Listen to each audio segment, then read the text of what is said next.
Ladies and gentlemen, boys and girls, it's Tuesday, March 20th, 2018, and you know what that means. It's March Madness. But also, it's time to get nerdy, y'all. Welcome to episode number 62 of Two Nerds in a Pod, the nerdiest gaming podcast in the galaxy.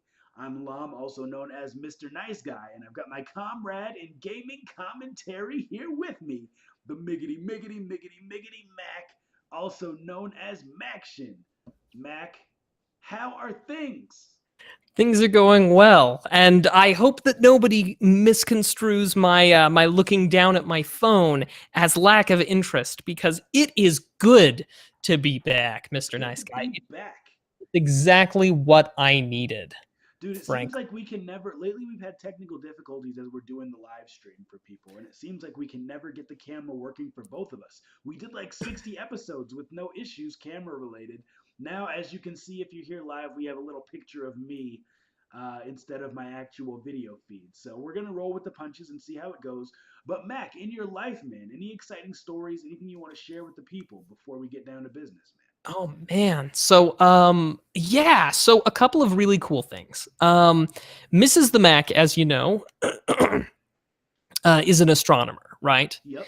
And as part of her life, she does a lot of astronomy events. She does some for the National Park Service. She does some for just people who ask her to come and give lectures and presentations. Sure, sure.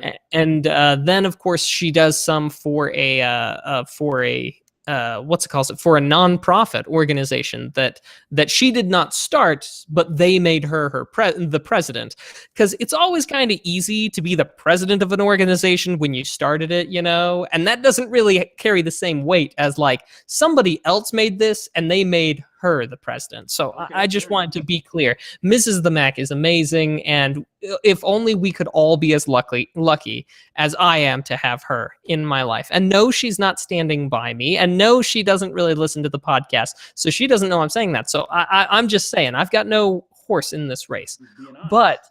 she had a fantastic week where she made a lot of really big progress in a lot of ways. Had some telescopes donated Nice. to the nonprofit.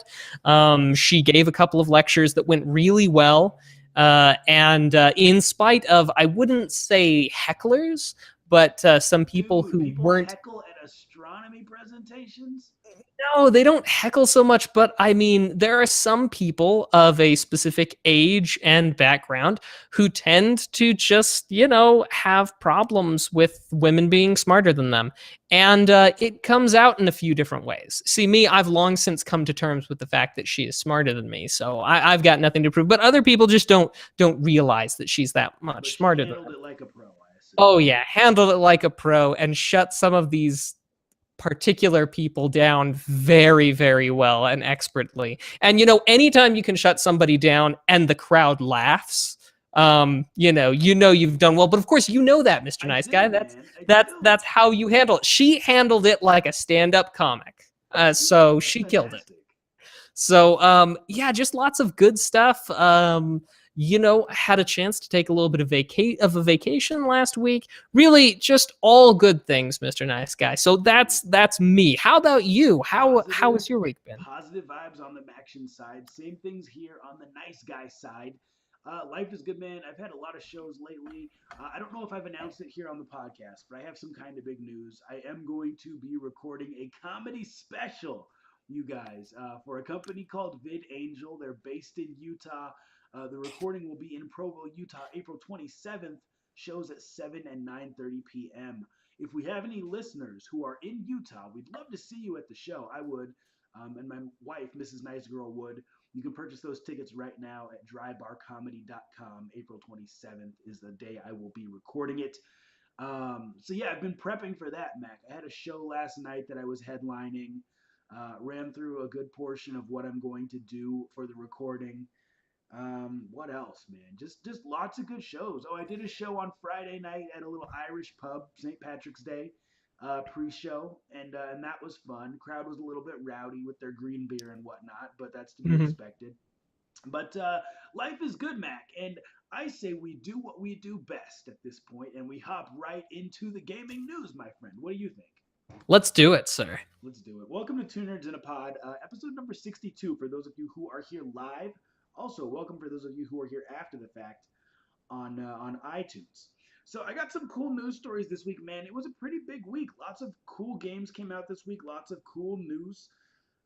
Let's start with Nintendo, Mac, because Nintendo did a Nintendo Indies Showcase this week, and they Hmm. announced a bunch of new games that are going to be coming out. So this is on Gamespot.com. It says here's all the new Switch games that were revealed during the spring showcase.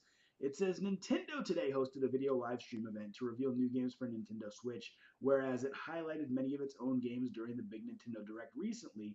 This event, the Nindies Showcase Spring 2018, focused exclusively on indie games coming to the system in 2018.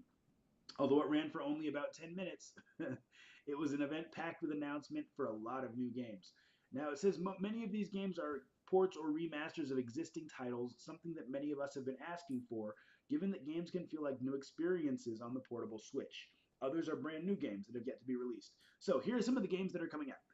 This first one, Mac, is a game called Mark of the Ninja, and it will be out in fall of 2018. Now, this is a game that came out in 2012. Have you played this, Mark of Mac? the Ninja? I have not. I think it may have, if I'm remembering, I know it came out for Xbox. It may not have come out on PC, but this is definitely a Maction title. This is a Mac game, just based on what I know of you. So remember that Mark of the Ninja. If it's on PC, you should look into that. I think you'd like it. Fantasy Strike coming to summer 2018. It's a fighting game. Just Shapes and Beats coming on summer 2018. It's coming to Switch first, but will later launch for other consoles. Garage in spring of 2018. It'll also be on other platforms, but it's coming to the Switch first. This one's interesting. It says it was inspired by VHS B movies. You'll deal with zombie like enemies as you shoot your way through levels using a variety of weapons. Interesting. Pool Panic 2018. Bomb Chicken, Summer 2018. Luminous Remastered. You may have played this before. This has been on other consoles. Spring 2018. Reigns, Kings, and Queens, Spring 2018. Lightfall, Spring 2018. West of Loathing, Spring 2018. Pode, Spring of 2018. Then we got some others. The Messenger, Bad North, and The Banner Saga 3, all coming in 2018 summer. And also, The Banner Saga 1 and 2 will be coming out soon. So, Nintendo really killing it. They had a really good year one with the Switch. That continues in year two with the Nindies. And we also just got Kirby last week. So, Nintendo's killing it right now, Mac. I think it might be time, buddy. I think it might Time be for me to get a Nintendo Switch. time for you Um, to jump in. I will probably let somebody else get me a Nintendo Switch and somebody else buy me games. I'm still very vehemently opposed to giving Nintendo money right now. That might change, but I don't think it will. Fair enough. Fair enough. I'm with you. Here's another news story. It's about Overwatch, one of my favorite games. It's about the new hero. It says the Overwatch hero with the most confusing name in the series, Bridget, pronounced Bridge E and rhymes with Vegeta. Brigia. Okay, I get it. Brigitta. That's how it's pronounced, like Vegeta. Did you watch Dragon Ball back in the day, Mac? I did not, but in my quest to be conversant about all issues, I am familiar enough with Dragon Ball to say things such as Goku, Gohan, Krillin, Vegeta, and let's not forget the Spirit Bomb. Yeah. Kamehameha, Mr. Nice Kamehameha. I Guy. knew that was coming. Kamehameha. Hop on my cloud nimbus and say a little Kamehameha. It says Brigitta is the daughter of defense hero Torbjorn. Oh, that's kind of a cool connection.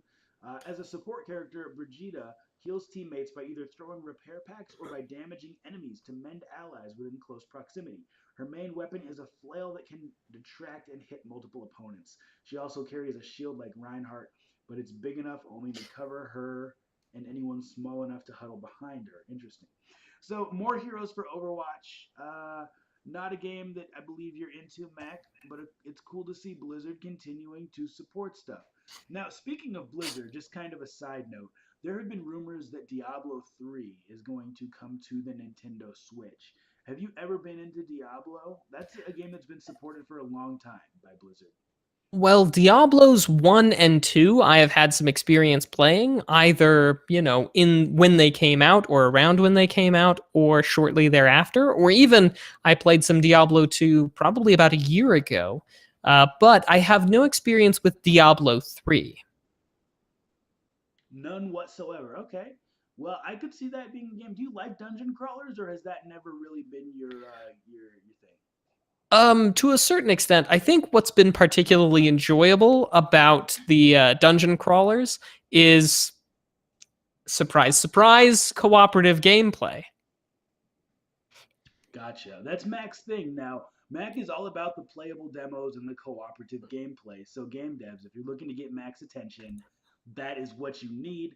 Well, cool. Let's continue. Uh, Now, let's talk about Super Smash Brothers. That's a game I know that you're into, Mac. Which is interesting, or at least that you were into at one time, which is interesting because it's not co op, it's very much competitive. But I seem to remember you telling me that you like Super Smash. Is that right? Um, Casually. yeah, casually. I mean, I have access to Super Smash, and I have some fond memories of smashing it up with others. Smashing it up, as the kids say. Now, I have a question. Can you guys hear me okay? Because someone in the chat just said they're having issues with the audio. Sounds like that's been taken care of. Let's move on. Here's our next news article. It says Super Smash Bros. Xbox Boss. And we'll just read the article. It says there's no doubt that the official announcement of Super Smash Bros. For Nintendo Switch caused fans of the long-running fighting game franchise to rejoice and immediately began speculating about the forthcoming title's roster, as the epic reveal trailer only teased some of the characters that will be available at launch. This also led to lots of folks compiling their own personal wish lists of characters outside of the Nintendo branded releases to appear in the game, with many pinning their hopes on Banjo Kazooie eventually being a playable character. One fan in particular was so excited by the prospect of Banjo Kazooie potentially being added to the roster for Nintendo Switch that they decided to petition Xbox boss Phil Spencer to see if he would be on board with the Bear and Bird duo, which are now technically Microsoft properties showing up in the fighting game.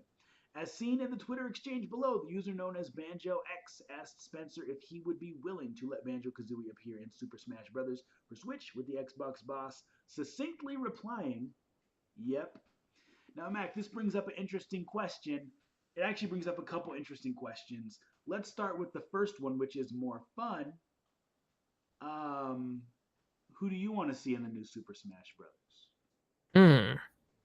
That's a good question. So, traditionally, it's been my experience that in Smash Brothers, they've stuck, of course, with like Nintendo characters, but sometimes they branch out to some other characters. Like there has been Mega Man in a Smash Brothers.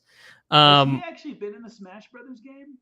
yes, he has. I believe he was in Melee. Whichever Smash Brothers happens to have this particular design of Little Mac had Mega Man in it as well. I seem to recall. Interesting. It may have been the one for Wii U, or I could be wrong. I didn't play the Wii or Wii U versions that deep, Mhm. and I should know, but I don't. Anyway, sorry, carry on. Well, that being said, I mean, but of course, naturally, Mega Man is Capcom. Um, Anywho, I feel like of all the characters that I know, I feel like of all the characters that I know from Nintendo, they've already been incorporated into a Smash game in the past. I can't think of any Nintendo specific characters that I am familiar with that I would like to be inside of in the Smash game. Um, and I don't know as I mean, I could say that I think it would be cool if we had like, oh, I don't know. No, I think we've got everybody I'm interested in. I think has already been in a Smash game, in the past. So I can't think of any characters that I'd like to see added. Okay, fair enough. So I'd like to see someone outside of the regular Nintendo characters. Um, Potentially, like the Cave Story character would be kind of cool. Or like, what was that one game that they just redid for the Switch? Galvatron is here in the chat. He's probably gonna help me. You know, the one where you get in and out of the vehicle. It's an old Nintendo classic. Blaster Master. Yeah, the guy from Blaster Master. That would be really It would be awesome. Jason, and I believe the name of the vehicle is Sophia 3. Yeah, wouldn't that be? Don't you think that'd be kind of a cool addition to Super Smash Brothers? The vehicle could come out every once in a while, and you could. I don't know. Maybe I'm thinking too deep. Maybe Well, maybe no, it's not a bad idea. See, my experience was just kind of I really hated the segments where you played as Jason walking around in I did too. the In the suit. 3D. Yeah, it's frustrating. So yeah, I would just want to be in the vehicle at all times. So I don't know as that would be very satisfying for me at least, but that's just me. Yeah, I don't know. It's just a thought. Anyway, we will keep things moving on. I guess there were other things we could discuss around this, as far as game companies being willing to share their intellectual properties or at least loan them out for a price. But we won't get that deep into it, just so we can stay on time. Let's see what other news stuff we got this week. Let's do one more. And Mac, I hope this isn't your legalese. Does your legalese have to deal with Ubisoft at all? It does not. Fantastic. Let's do this last news story. It's about Ubisoft, obviously, and it's on Polygon. It says Ubisoft has successfully gotten Vivendi out of its hair. The gaming publisher and the multimedia conglomerate have agreed to a deal in which Vivendi will fully divest itself of Ubisoft, ending once and for all a years long effort by Vivendi that was seemingly intended to take control of Ubisoft. Vivendi currently holds 27.27% stake in Ubisoft, amounting to nearly 30.5 million shares, making it by far the largest stakeholder in Ubisoft. It will sell off that entire portion of the company. Under the terms of the deal, Vivendi may not acquire any shares of Ubisoft and, excuse me, acquire any shares in Ubisoft for a period of 5 years following the closing of the transaction. The agreement is a win-win. Vivendi's bid to gain control of Ubisoft, which it repeatedly denied, was actually an attempt at a hostile takeover, even though that's exactly what it engineered at Gamesloft. Ends here. Okay, anyway, we're not going to read the whole article. Bottom line, Ubisoft is free, y'all. The Division 2 is not going to get ruined by this hostile takeover. Ubisoft is good to go. And hopefully, Mac, it means that we'll see a new Splinter Cell in the near future. Those things aren't related at all, but I'm just hoping for a new Splinter Cell. That's our gaming news for the week. I'll turn it back to you, Mac. All right. Well, now that we've taken a look at some of the stuff that's going on in gaming around us now, let's take a look to the past and appreciate some of the games that have meant a lot to us or that have meant a lot to the evolution of gaming, but that have come in years before this week. And boy, do we have some fantastic ones. So I want to start with one of the more recent ones, and that would be the release of Elder Scrolls Oblivion, which was released in 2006 on Windows and Xbox 360. Of course, Windows, Xbox 360, they were released simultaneously, but that's where I remember playing it. Of course, Oblivion saw plenty of release. So here's a funny little thing that I think is worth noting. Mr. Nice Guy. Yes, sir. How many, without looking, how many games are there in the Elder Scrolls series? Do you want me to name them or just tell you how many there are? Just give me a number. I think there are 6. Okay. And I'm going to tell you my logic. I know Oblivion was Elder Scrolls 4. There were 3 before that, obviously. I know that Skyrim was 5. And then they have Elder Scrolls Online. Mm-hmm. I'm going to go with 6. Okay, that's fair. That's fair. Elder Scrolls Online is not actually a part of the numbered series. You are. Let's see. Basically, you are correct because I posed the question improperly. There are technically 5 Elder Scrolls games: Elder Scrolls 1, 2, 3, 4, and 5. Elder Scrolls Arena is Elder Scrolls 1. Daggerfall is Elder Scrolls 2. Morrowind is 3.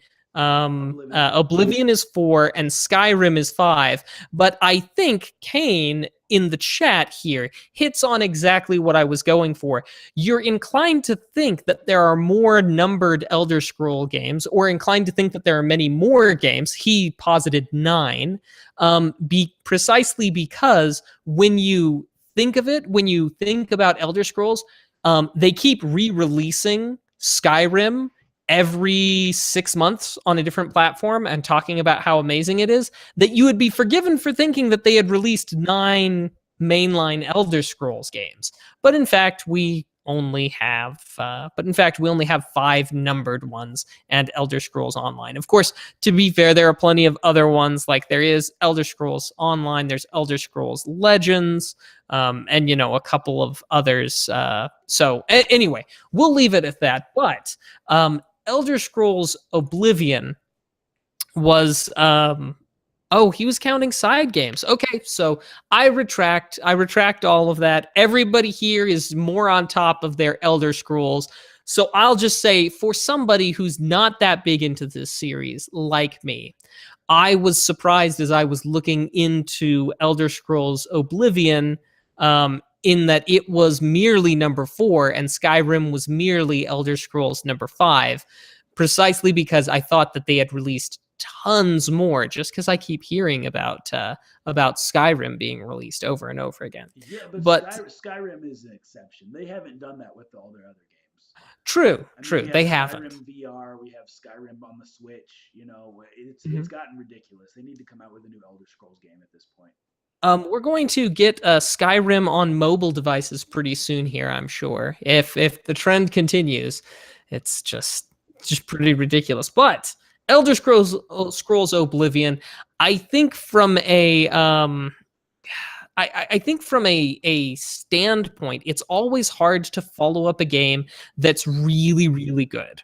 And Elder Scrolls Morrowind, Elder Scrolls 3 was, I'm not going to say it's the best in the series, but I really loved Morrowind. It had a lot of really great things going for it. I appreciated the system that they used to fight, to interact, to level up. I really liked what they did with Morrowind. The story was pretty darn good, and there was so much background lore that was available inside of the books. Almost every book that you can find inside of Morrowind is maybe not full length. Like, you're not cracking open 1,000-page books, 500-page books, but you are opening up. I think the shortest book I seem to remember from Morrowind was something like 12 pages. They're substantial. Yeah, they're substantial. There's a lot of love and a lot of time that went into it. Oblivion, I felt like did a really good job of trying to follow Morrowind, but just didn't have quite that polish. And while strictly speaking, it's not a sequel, I feel like Oblivion to me kind of stands out as a little bit of of how tough it can be to follow such a good act. Even though it's number 4 and number 3, not number 2. You know what I mean? It's not the sort of sequel curse, but I feel like what's important about Elder Scrolls Oblivion is I feel like it fell in there with the sequel curse of just not being able to live up to the hype set from the installment before it. So there's Oblivion. Mr. Nice Guy, this next one is a ubiquitous game. I can't imagine that anybody of a certain age has not played this game.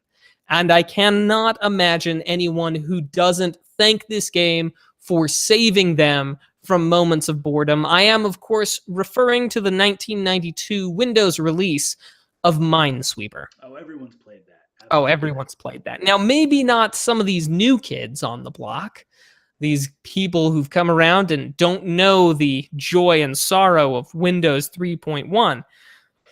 But for those of us of a certain age, Minesweeper got us through a lot of long days at work. I'll be honest though, even though it is an iconic game, I feel like Minesweeper was boring.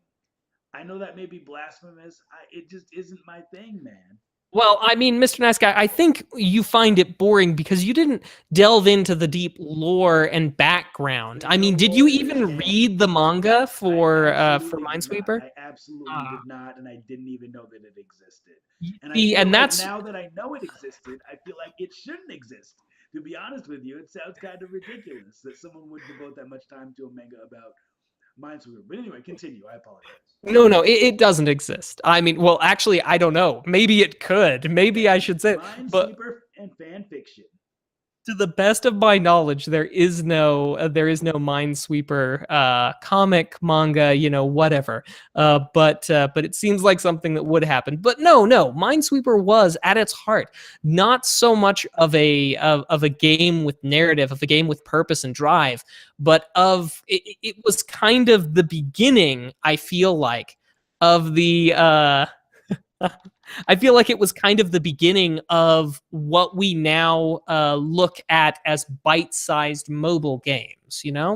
It was meant for really quick play sections, quick distraction, difficulty curves. I feel like Minesweeper is sort of the prototypical mobile game. It is the kernel, the seed that was planted years ago that would later grow into a whole genre about simple mechanics, short play sessions, and quick rewarding sessions.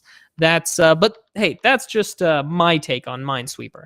I think at the very least we can all agree 100% that work life would not have been the same without that game. I'd agree with you there. So now on to something that of course, I mean, I'm just getting lots of these sort of sequel curses.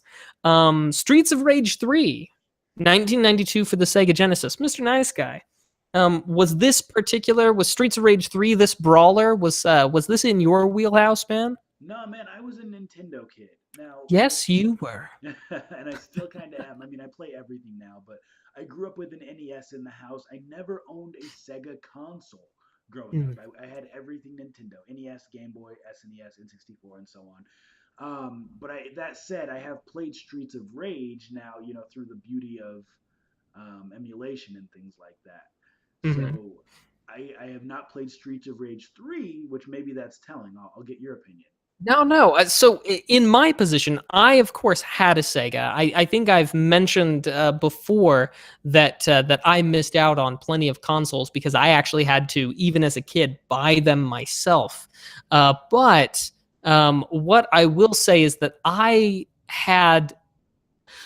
my introduction to the Streets of Rage franchise was Streets of Rage 3. I played that. I thought it was fun and enjoyable, but it wasn't until much later in life that I played Streets of Rage 2. And Streets of Rage 2 is, in my opinion, and even with my nostalgia glasses on, it is the superior offering. They Oh, added really? yeah, Streets of Rage 3 added more characters, but Streets of Rage 2 just kind of had the best bit going for it. I think what really made it for me when I picked it back up as an adult was that in Streets of Rage 3, in order to kind of rebalance the game a little bit, they made your weapons that you could pick up, they had durability.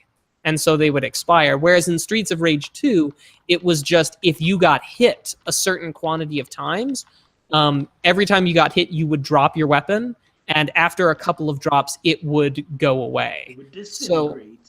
yeah, so it was that sort of thing where I felt like it was something that didn't need rebalancing or reworking, but oh well, that's just me. So I kind of think that Streets of Rage 3 did not live up similarly to the hype from Streets of Rage 2. Streets of Rage 2 was a really, really good offering. Well, I want to move on to a third game, and this one is definitely it came out in 2004 for the original Xbox. Ooh, I have a copy. It's called Breakdown. not familiar with this one, Mac. I'm not. So Breakdown was a full embrace of the first person genre. It was a fighter and shooter, and it's a sci-fi game. So it's set in the future. There's spoiler alert. There's a little bit of time travel involved, Spoiler um, alert. and there's aliens. of a certain variety Well, involved in it. Oh, don't worry. aliens. After the tutorial, you see running into some aliens. So they're humanoid aliens, but they're aliens nonetheless. So what is quite interesting about Breakdown is that in the early 2000s it was kind of mind blowing to me that we could have a first person shooter that also had fighting to it, because for certain enemies your only option is to actually fist fight them, and so you beat them up with your fists, and for other enemies you pull out a machine gun and gun them down, and this is the way that you battle your way to the end of the game. And it's really quite fantastic. The Interesting. only negative thing I have to say about the game is that the backgrounds, like, so for example, you'll be walking down a hallway, and they weren't especially imaginative with the background designs. So Understood. yeah, but apart from that, it's a pretty good game. Reasonably nice story, some good twists to it, and some fun mechanics. So there is one other change that they make partway through, but at the beginning of the game, you have a HUD, you have a heads-up display Yep. that gives you your stamina and your health. But in the latter half of the game, the HUD is gone, and Mm. so to see that, you actually have to pause the game, Oh, that's silly. which yeah, which I'm like, so maybe I have two negative things to say about it, but nonetheless, it's a game that certainly made an impact on me, and I think I have yet to see, and maybe I need to get out more, but I've yet to see a game that tried as hard to fully embrace first person, both in fighting, in platforming, and in shooting. It's a So trifecta of first is person. it is, and that's what I had for gaming news for this week. For gaming history, correct. Yeah, for gaming history. Awesome, awesome. Well, hey, real quick before we hop into our next segment, I wanted to announce some of the games that came out this week because there were a lot of really, really good ones or ones that are projected to be good. Far Cry 5, Nino Kune 2. That's been one that PlayStation gamers have been waiting for a while. A Way Out, Sea of Thieves has come out for the Xbox One, getting mixed reviews. Apparently, it's best with friends.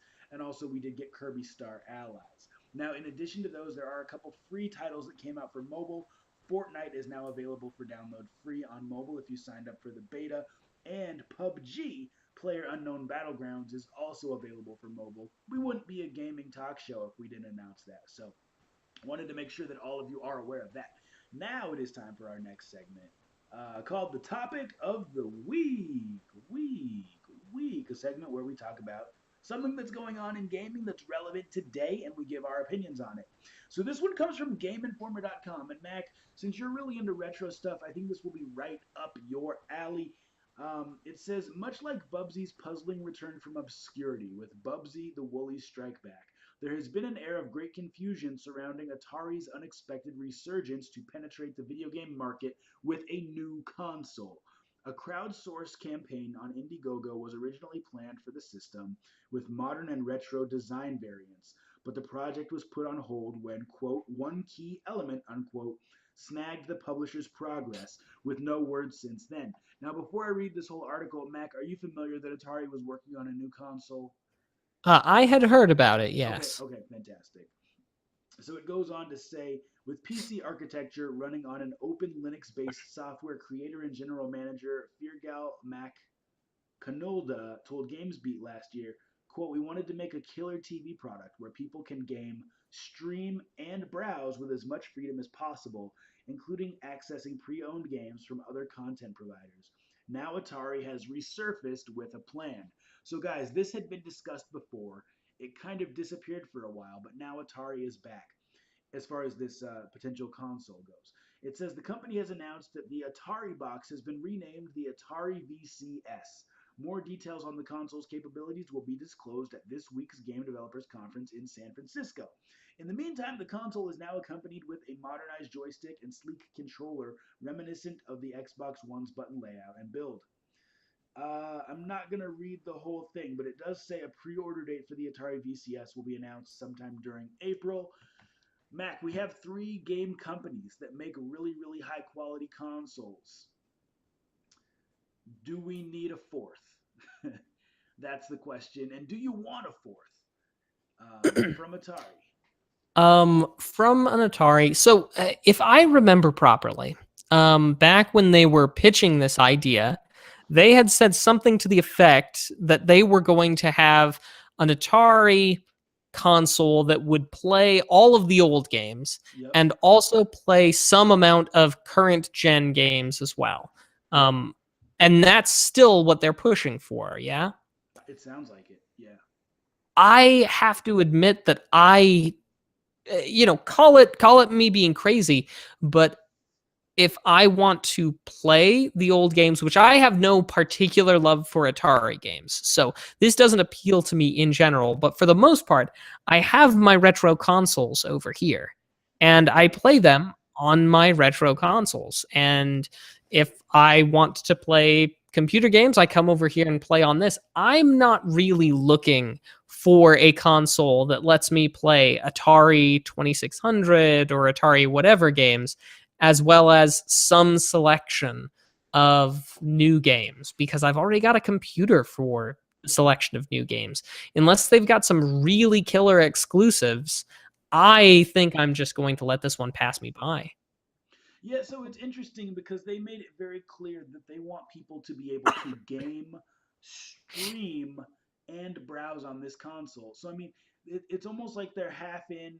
Well, let Mhm. me use this as an example. So, we've gotten the NES Classic, we've gotten the SNES Classic, we've gotten retro Sega consoles before. It's almost like Atari is half in the retro console space and half in the current gen console space. And I just don't see that working. I mean, granted, Nintendo has Virtual Console and they release old games, but this is almost like they want to release the console with a bunch of old Atari games on it, but also give you the capability to play a bunch of new stuff, which I don't get how that would work. If you look at the Nintendo Switch, yes, it's doing well, but historically, Nintendo has really, really, really had to fight in order to get third party support from developers.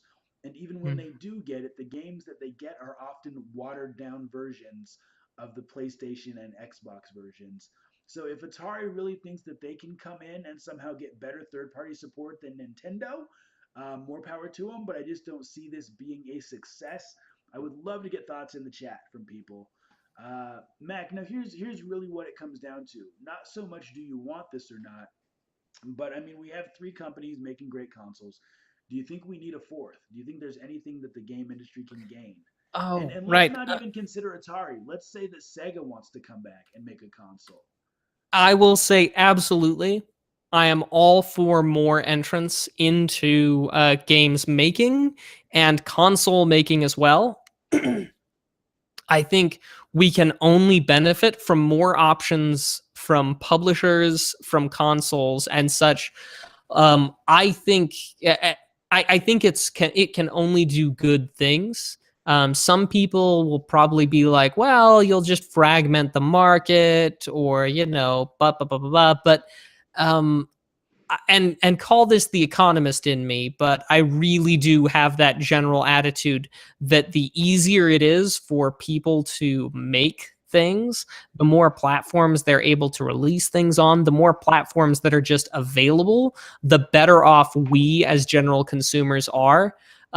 Great example is that if I want to play, I think I think Ubisoft games on PC, I have to run it through their launcher, and their launcher is pretty terrible. Yeah, I've seen it. I don't like it. It's not very intuitive. I can't just integrate it with my other things. I have to go through more effort than I would like. That being said, I mean, if there and I know this doesn't fix the problem, but I mean, if there were more options, more places to play it, I could probably find a user experience that I enjoyed more, if that makes sense. Sure. So So with more options, I'm more likely to find something that works well for me, and I can't see that as a bad thing. Where it gets complicated is I feel like at least a portion of the success for each of the three existing game companies comes through their exclusives, right? They Hmm. each have like a few exclusives that are iconic. Halo for the Xbox. You've got Uncharted, and a bunch of other, Little Big Planet and Ratchet and Clank, and I'm naming some of the old ones, but you got a bunch of exclusives for PlayStation. Infamous and things like that. You have Mario, you have Zelda, you have Donkey Kong on Nintendo. So if a fourth company was to try to come out with a new console, I feel like they would need to establish an exclusive, but they're already a little bit behind in the race because part of the appeal of Mario is the nostalgia. Part of the appeal of Halo is the nostalgia. Those are franchises that are established for 20, 30 years, that make gamers want to buy the console. So it would be hard for a fourth one to come out, but I'm with you. More competition can only be a good thing when done right. That is our topic of the week. Mac, back over to you, buddy. All right. Well, as you know, we like to take a look, or at least I like to take a look at crowdfunding and see about some games that might be coming out in the near future if we are interested in supporting them. Welcome to Kick or Kickstart, where we take a look at a game, a crowdfunded game, we discuss some of the virtues, some of the vices, and at the end, we give our deliberation whether or not we think this should be kicked out of here, kicked to the curb because it's garbage, or we think it should be kick-started. So for those of you here live, I am putting a link to said project in the chat so that you can take a look with us. So the name of this is One Night. That's the name of the game. It's an 80s themed action RPG. They bill it as Diablo meets Earthbound. So they're looking for $95,000 in order to make a game of this scope. At the current moment, they're a couple of days in, and they've pulled in about 2,500 or so. So they're like, what, 2%, getting maybe to 3%. Yeah. The minimum pledge to get yourself a copy of the game happens to be $10, which gives you a digital copy of the game. They're planning on releasing for PC, Mac, and or PlayStation 4. They're considering things like Switch and so on. If you want to go in a little bit more, you can get stuff like the OST, like the original soundtrack, at $25, and I think that there's a backer level for beta access or alpha access. Discord access. I seem to have lost track of it, so I'll just leave it be. $500 to have an NPC designed of you and put into the game. As a side note, as far as rewards go for Kickstarter projects, I always really like the option of being able to be put into the game. Even though I never really have enough money to throw around for something like that, I would absolutely love to be put into a video game as an NPC. Just, no question about it. I'd love it. Maybe someday I'll find a game that I'm so enthused about that I feel like dropping there. Well, anyway, enough of that. They of course have a lot of Lovecraftian horror elements. It has a sort of 16-bit type of feel to it. All things that I really, really appreciate and really, really enjoy in a Kickstarter or in a crowdfunded game. And the video that they've got on their things, reasonably impressive.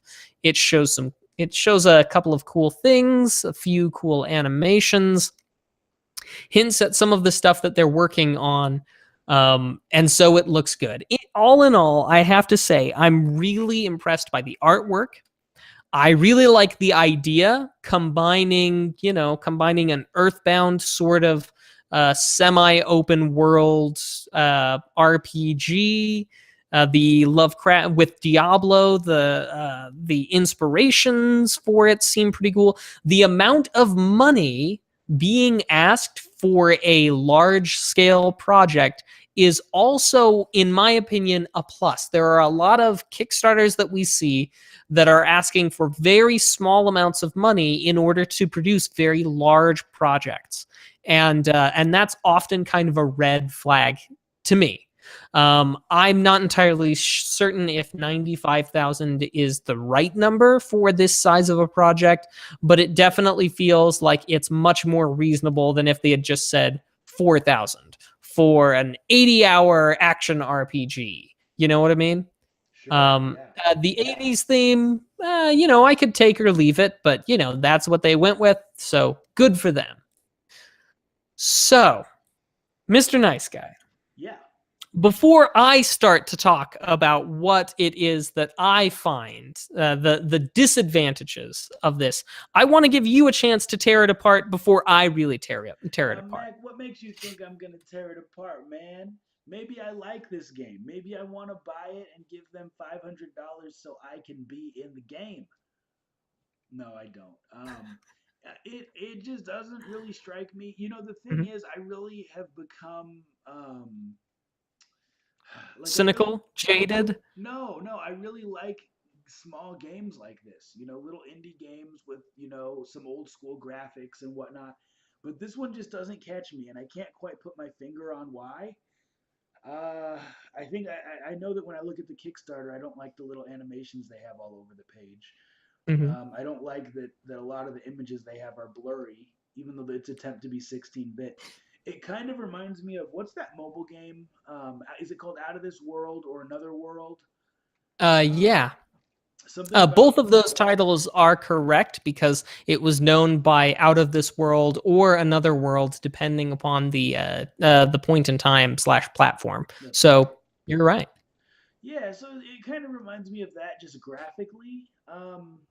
And just doesn't strike me as a game that I would want to play. I don't really have a good reason to not like it, Mac. It just doesn't. It doesn't. It doesn't speak to me. So Well, no worries, Mr. Nice Guy. I can offer all the reasons why it doesn't speak to me. let me know what's up. So I think the first thing that is a no-no for me is what I call an unrealistic time frame. So the delivery date, the estimated delivery date is November 2018. And I don't know if you know this, Mr. Nice Guy, but we're already nearly 3 full months into That's 2018. right. That's right. We're going on into April pretty soon here. And so to try and deliver something in that many months seems a little bit unrealistic, given that they don't even have graphics and animations for all of the enemies put together. If they had that, that might be, that might make me feel that. But it gets in my opinion a little bit worse. There are no previous projects on Kickstarter from this company, but even more so, there's no real information about Black 7 Studios on the internet. Mm, So this is not only their first sort of offering, this seems to be their first attempt as a studio. And when I look into who it is that's making a game, if I can't find, when I Google Black 7 Studios, if I don't immediately find at least a Twitter page or a Twitter profile, a website or a thing, that makes me feel very, very hesitant to put any money, any money down, no matter how much I might be taken in by the setting, by the theory, by the idea. So it's just not. But I think the last one, the clincher, the thing that above all else I insist upon before I'm willing to put down money is to have a playable demo. And this game does not have a playable demo. So in no. addition to not knowing much, if anything, about the company themselves, in addition to it being what looks like their first entrance, it's a fantastic idea, great artwork. I love the concept, but I am 100% unwilling to risk any amount of money, even as small as $10, on a game and a company that is at this point merely an idea with no I mean, sure, you guys can make GIFs. Congratulations. You made a little animation of a 16-bit character. But that does not a game make. And that is why I have to say, kick it. Kick it out of here. Great idea, but you need to come with a more, you need to come to the table with more, especially if, especially if we don't have good background information on you. You need to be able to wow us and show us what you are going to be able to do. So kick it. Yeah, I'm gonna say kick it too. I couldn't express it as articulately as you. It just didn't strike me, man. So I'm gonna say kick it as well. Mm-hmm. And of course, those of you who are watching, feel free to type yours into the chats. So far, it looks like kick is unanimous currently. So feel free to try and break that. But that's all that we had for our kick or kickstart segment. Awesome. Well, guys, it's I almost said ladies. I was gonna say ladies and gentlemen. It's time for my favorite segment of the show. It's time for the main event, a segment we like to call the Dummy of the Week. Week, week, week. A segment of the show where we talk about someone who did something stupid, idiotic, or downright dumb, and then we make fun of them. This week's story comes from Polygon. It's about an upset Pokemon Go player. Let's see what happened. It says a Washington state man is facing charges of assault and malicious mischief in an incident witnesses have tied to winning a gym in Pokemon Go. They say it's not the first time he's gone after fellow players, too. KATU TV of Portland, Oregon reported Friday that three friends were on a park bench in Vancouver, Washington, across the Columbia River from Oregon, when someone pulled up in a car, parked, and charged out at them brandishing a tire iron.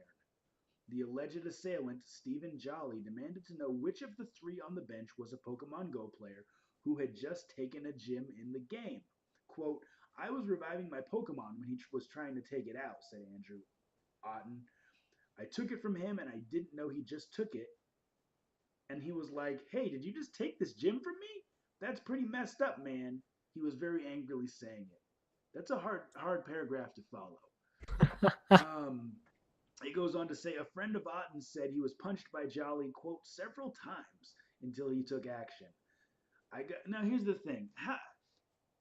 If someone's punching one of my friends, it's not going to take several punches for me to to stop it. You know what I mean?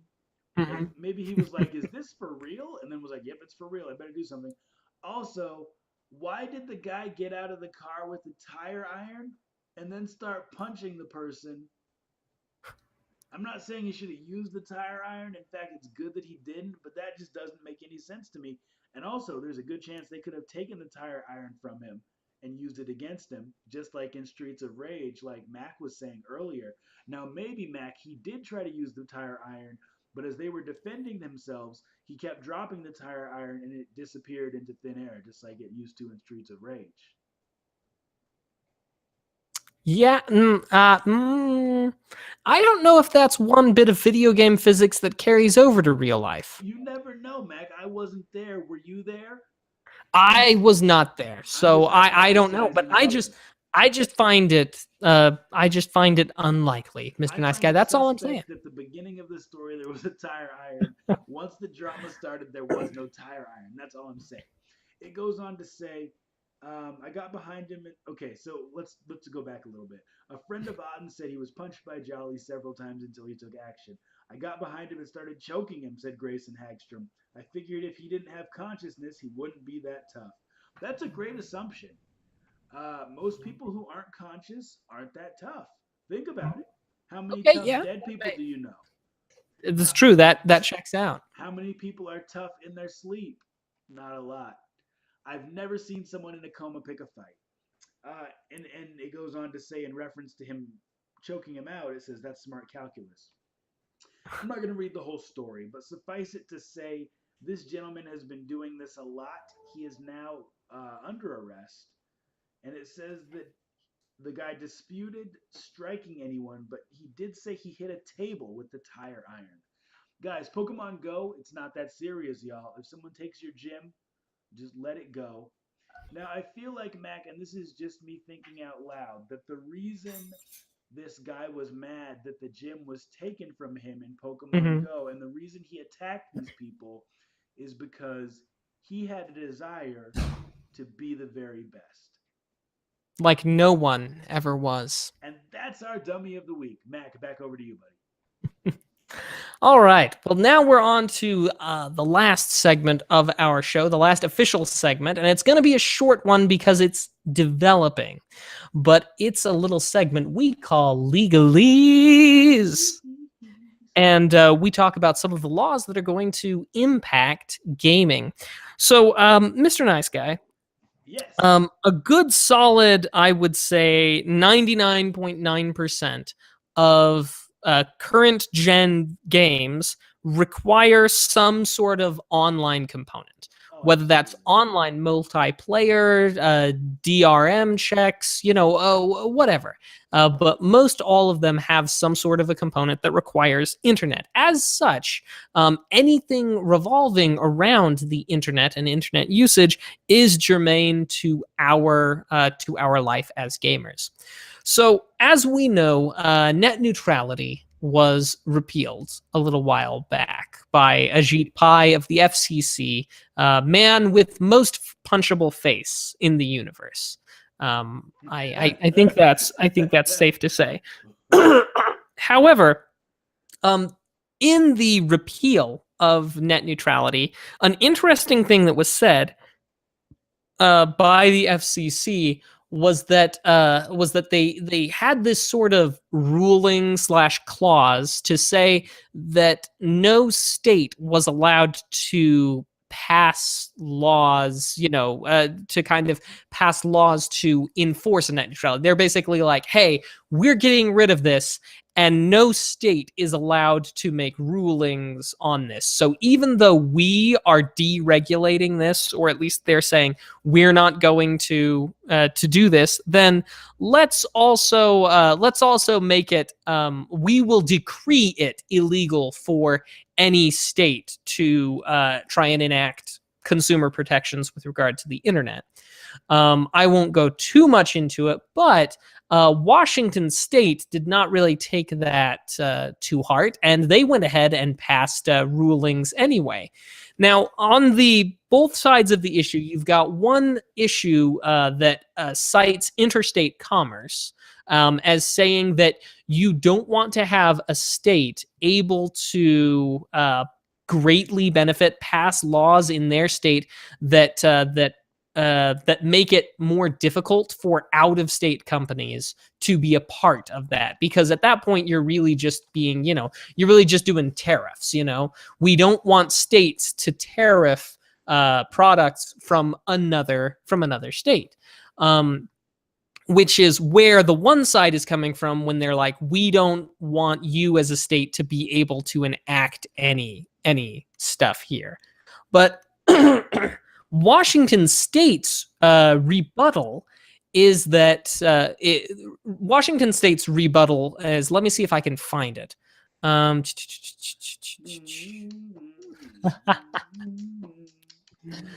See, where is it? Washington State. I'm looking for it while he's finding it. That's where I grew up, y'all. Yeah, it's true.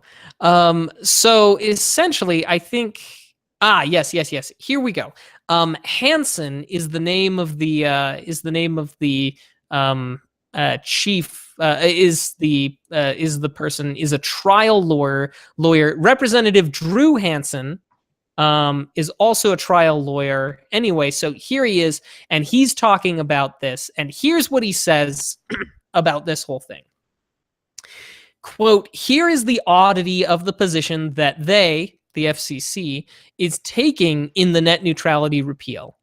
They're saying that the Communications Act lacks any authority that would give them the ability to impose broad standards of conduct on the internet, but grants them broad sweeping authority to preempt state protection laws related to the same area.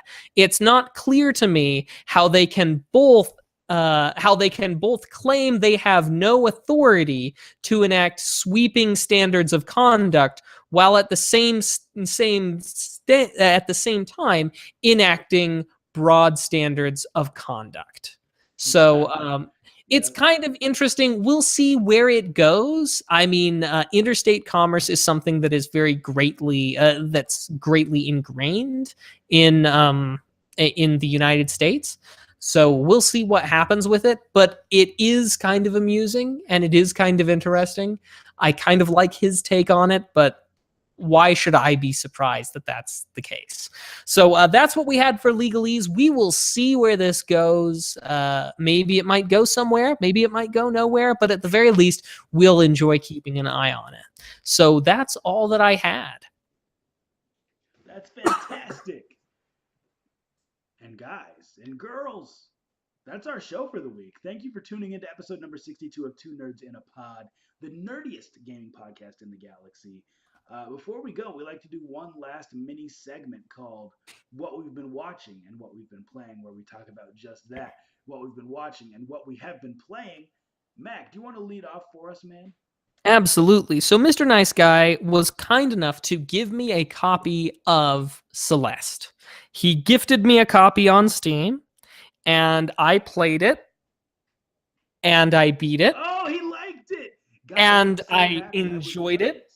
And I do what I always do when I beat a game, or at least I tend to make myself a trophy from it. And for those of you who are watching here on That's stream, awesome. in Celeste there are these collectible strawberries, and so I made myself a strawberry as a trophy to go on my wall. But Mr. Nice Guy, I played a crap load of Celeste over my vacation, Oh, cool. and it's all thanks to you. Oh, you're And welcome. I don't think I've played anything else but Celeste since we talked last, since we had this show last, and it was worth every single hour of my time. So thank you. Great game. I'm sure that you yourself will love it, Mr. Nice Guy, when you play it. Well, here's the thing, and I'll let you finish. What else have you been playing first? No, that's it. That's it. Oh, It has that's it. been Celeste, and that has been enough for me. So, what do you think, Mac? Because people are saying Game of the Year candidate. Obviously, it's too soon to tell. Yes, it's too soon to tell, but I loved it. I really enjoy it, and I there's enough content in there, enough extra content to work with that I think it's a really good game. I believe the people who decide game of the year will probably pass this one by, though, just because it doesn't seem. I don't recall any game of the year ever being delivered to a at least in recent memory, being delivered to a, shall we say, hardcore puzzle platformer. Yeah, that's true. Because it's really not a core game. Not that a hardcore game couldn't win Game of the Year. We should actually check this out next week and see what some of the recent Game of the Year winners were, to see if any of them were super challenging. But here's the thing. So I actually have been playing Celeste as well. I did pick it up for the Nintendo Switch. Playing it portably is an amazing, amazing experience. I Mm. can lay in bed. I can play Mm-hmm. Celeste. I don't have to be, on my computer or in front of my TV. I can just sit back and enjoy it. I will say the gameplay is on point, but also the storytelling, I feel, is on point as well. I'm only 3 chapters in, but it is a game that, subtle, well, not subtly, but it addresses, mental health issues, right? Mm-hmm. And it does it in a way that's not creepy, because it's kind of a taboo topic that you wouldn't expect in a game like that. But it's woven in a way that just makes you kind of think. So I think it's a Game of the Year candidate. My one complaint, and I'm only 3 chapters in, but I did look up how many chapters there are because I have to know. I'm that kind of gamer. It's going to Mm-hmm. be too short for me. Um, Mm-hmm. Now, Mac, now that you've played through it and you've beaten it, are you going back and are you going to collect stuff, or are you done? And I'm not offended either way. I'm just curious. What? I've been collecting a lot of stuff from it. I've also been trying to beat what's called the B sides. Yeah, yeah, Um, yeah. and those are quite difficult. I'm averaging something like 500 deaths on each B side in order to complete it. So it's tough. And I'm not a lightweight when it comes to my platformers. Just, I mean, I'm not the greatest, but it's not like I'm, Right, it's not right. like I'm new to this Now I've thing. heard that there are seasides. Yes, I there kid you are not. I sides. haven't gotten that far, but I've heard that. I have not gotten that far either, but I have seen what the seasides have to offer, and I actually think I'm gonna stop after the B side. Yeah, just there's a point where there's too much of a good thing can just cause frustration, when it Hmm. gets too Hmm. difficult. But are you playing with controller or how you playing? Just curious. I am playing with controller. Fantastic. Well, so I've been playing, like I said, Celeste, and just we switch games with the kids. That's what we've been doing. That's what I've had time for. Real quick, Mac, what have you been watching? Watching, honestly, not much. Uh, oh gosh, what is it? Blue Planet, one of those, nature documentaries, Okay, but that's about it. okay. So I've been watching Agents of Shield. I'm a couple episodes behind on The Walking Dead. And that's pretty much been it for me too, man. Still been watching Suits. That's a great show. Love it, you guys. If you like law, legal stuff, watch Suits. It's a great show. Um, it's almost like I would say a combination of Mad Men and what's that show with Neil Caffrey? Is the name? What's it called? I'll have to Google it later. My wife and I watched through the whole series. But anyway, it's a combination of two really good shows. So, guys, that's what I had for the week. Mac, you want to hit up the chat? Tell us what people are watching? Yeah, sure. We see Coco and Thor Ragnarok, Star Wars Last Jedi, Armored Troopers Votoms, and Tomb Raider movie on IMAX. Not bad, especially for a game movie. Let's see. For playing, I see Stellaris and Dead Cells. Dead Cells is good stuff. Burnout Paradise, Guacamelee, South Park, The Fractured But Whole, Star Wars Battlefront 2. So cool. Some good solid games there, and some good solid things to see. Fantastic. Well, guys, we're a little bit over time. Let's go ahead and wrap this bad boy up. We'll see you kids next week. Same bat place, same bat time, same bat rhymes. Deuces. Keep it nerdy, y'all. See ya.